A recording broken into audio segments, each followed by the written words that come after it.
Biz bu günləri o məsələdən danışacağıq ki, bu gün Azərbaycan Respublikasında ölkə başçısı İlham Əliyevin yürütdüyü hüquq siyasəti ilə bağlı.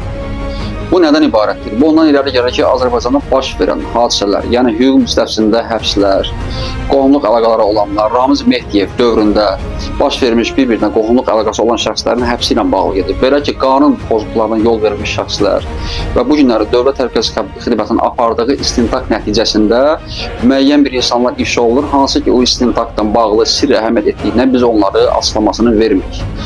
Belə ki, bu siyasəti anlayanlara gəlsin. Yəni bizim bu izahımız. Yəni mənim üçün bu günləri çox sevindirici bir haldır ki, ölkə ərazisində artıq məmur özbaşınalıqların qarşısına alınmaq üzrədir. Bu da düzdür, müəyyən bir vaxtlar bu proses davam eləyəcək, düzdür, yəni mərhələli şəkildə, tez bir zamanda baş verən bir hadisə deyil. Və bunun xalq çox əfsuslar olsun ki, anlaya bilmirlər daha doğrusu.